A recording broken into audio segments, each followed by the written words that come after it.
पिछले 8 महीने से रूस यूक्रेन के बीच युद्ध चल रहा है, या यूं कहें रूस यूक्रेन पर बमों की बरसात कर रहा है। और इसी लड़ाई के बीच दुनिया के सामने एक नए युद्ध का खतरा मंडराने लगा है। अमेरिकी स्पीकर नैन्सी पेलोसी ने ताइवान की यात्रा क्या की, चीन बौखला गया। वो नॉन स्टॉप वॉर ड्रिल कर रहा है, मिसाइलें दाग रहा है, एयरक्राफ्ट उड़ा रहा है, समुद्र में वॉरशिप दौड़ा रहा है। ऐसे में सवाल यह है कि क्या चीन ताइवान में युद्ध का सायरन बज चुका है? और अगर चीन ने ताइवान पर अटैक किया तो क्या तीसरे विश्व युद्ध को रोकना असंभव हो जाएगा?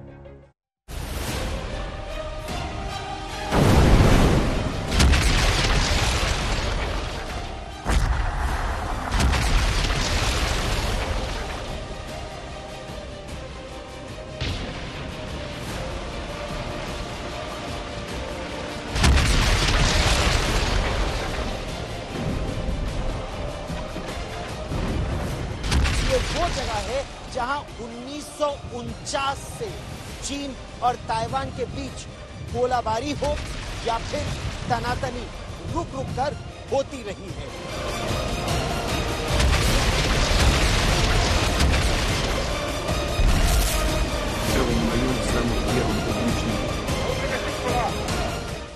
ये एक तरह से देखा जाए तो वर्चस्व की लड़ाई है।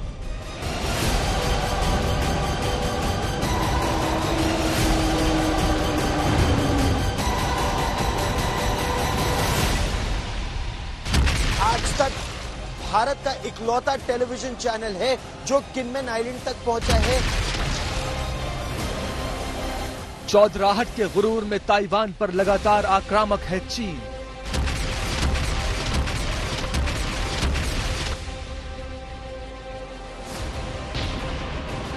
विस्तारवाद के लालच में ताइवान को लगातार घेर रहा है चीन। ताकत के घमंड में ताइवान को लगातार घुड़कियां दे रहा है चीन।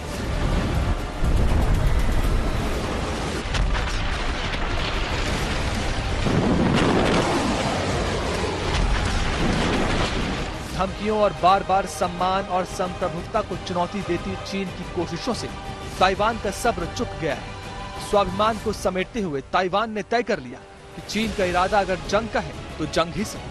ताइवान ने अपने इतिहास का सबसे अहम युद्ध अभ्यास शुरू कर दिया है।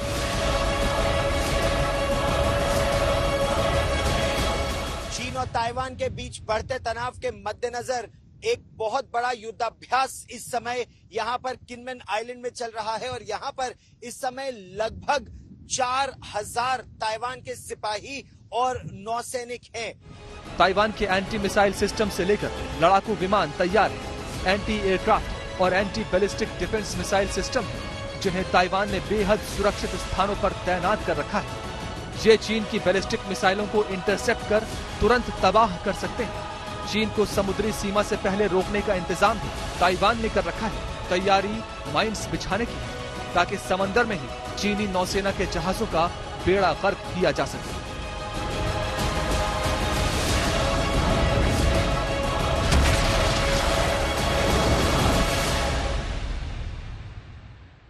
यहाँ पर एक के बाद एक कितनी मिलिट्री पोस्ट है। एक मिलिट्री पोस्ट आपने ये देखी, एक आप यहाँ देखिए जो लाल झंडा है वो फिर ताइवान का झंडा है और यहाँ पर बंकर बना हुआ है। बिल्कुल फॉरवर्ड लाइन का बंकर है ये ताइवान और चीन के बीच। ये ताइवान का बंकर है। चाइना और ताइवान के बीच जो इस समय तनाव है वो तनाव सीधे तौर पर इस जगह किनमेन आइलैंड पर नजर आता है। चीन के निशाने पर पूरा ताइवान है, लेकिन ताइवान को भेदने का रास्ता चीन को किनमेन द्वीप से जाता हुआ दिख रहा है। किनमेन से चीन के जमीन की दूरी सिर्फ 10 किलोमीटर है। बारूद से लदे चीनी विमान बार बार ताइवान की सीमाओं का उल्लंघन कर रहे हैं।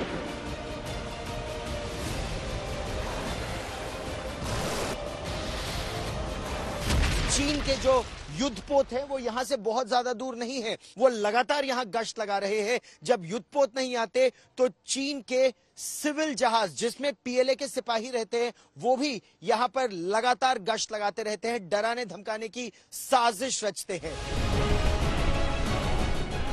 ताइवान का साहस चीन के लिए चुनौती पेश कर रहा है। जापान ने हमले की सूरत में चीन को करारा जवाब देने की तैयारी कर ली है। अमेरिका के लिए ताइवान का अस्तित्व खुद की नाक का सवाल है। भारत ने अपनी सीमाओं पर चीन की अतिक्रमण भरी नजरों को तुरंत हटाने का अल्टीमेटम दे दिया है। चीन की हेकड़ी लगातार जारी है, लेकिन धीरे धीरे चीन के खिलाफ बनता माहौल बता रहा है कि ताइवान पर चीन का एक भी अतिवादी कदम दुनिया को विश्व युद्ध में झोंकने के लिए तैयार है। नुकसान सबका होगा, बचेगा चीन भी नहीं। ताइवान के नक्शे को अपने नक्शे में मिलाने पर चीन आमादा क्यों है? इसके लिए वो दुनिया के ताकतवर मुल्कों से भी लोहा लेने पर तुला हुआ है। आज हम इसकी असली कहानी बताने वाले हैं। एक फिल्म आई थी once upon a time in Mumbai. Film hit हुई थी। इस फिल्म में अजय देवगन ने सुल्तान मिर्जा का रोल निभाया था और सुल्तान मिर्जा का कहना था कि मुंबई पर वही राज करेगा जिसके पास समुंदर होगा। अब चीन उसी समुंदर को हासिल करना चाहता है और उसकी इस चाहत के सामने सबसे बड़ा ब्रेकर है ताइवान।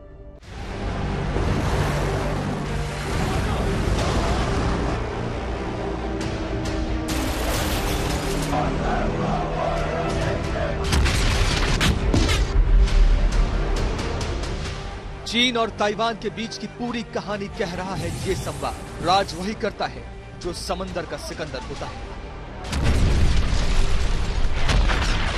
समंदर के इस सच को चीन भी जानता है और अमेरिका भी।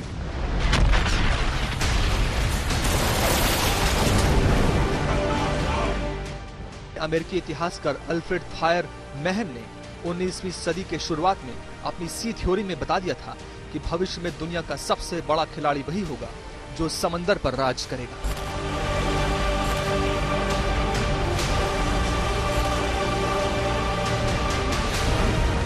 किसी राष्ट्र की महानता उसके समुद्र पर नियंत्रण से आती है। समुद्र पर शांति के समय व्यापार के लिए और युद्ध में नियंत्रण बनाए रखने से कोई देश शक्तिशाली साबित होता है।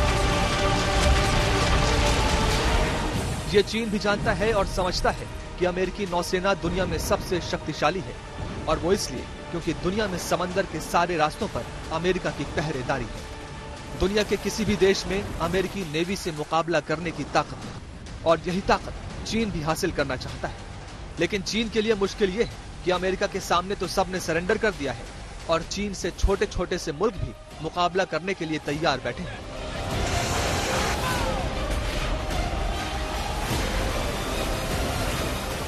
सबसे पहले ये समझिए कि समंदर का वो कौन सा हिस्सा है जिस पर चीन अपना कब्जा चाहता है और ताइवान उसके सामने तन कर बैठा है।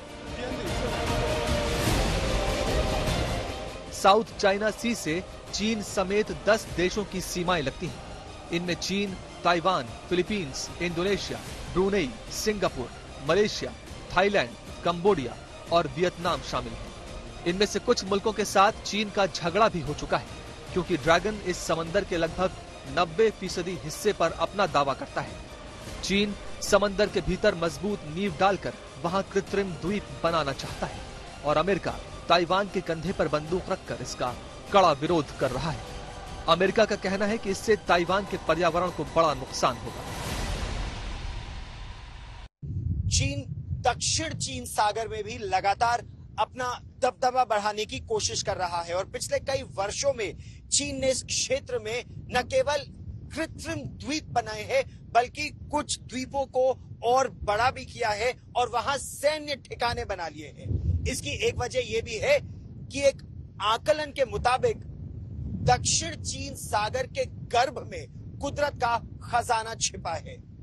एक अनुमान यह है कि यहां पर 11 बिलियन बैरल तेल छिपा हो सकता है और यही नहीं, प्राकृतिक गैस की भी अपार संपदा दक्षिण चीन सागर के गर्भ में है और इसीलिए चीन इस क्षेत्र में अपना वर्चस्व बढ़ाने की कोशिश कर रहा है और यही बात न केवल आसपास के प्रजातंत्र और देशों को बल्कि अमेरिका को भी लगातार ये बात खटकती है। लेकिन सिर्फ एक फायदे के लिए अमेरिका ताइवान के साथ नहीं खड़ा है। अमेरिका अगर ताइवान को मजबूत कर रहा है तो उसके 1000 फायदे अमेरिका को होने वाले हैं। साउथ चाइना सी दुनिया के सबसे व्यस्ततम समुद्री मार्गों में से एक है।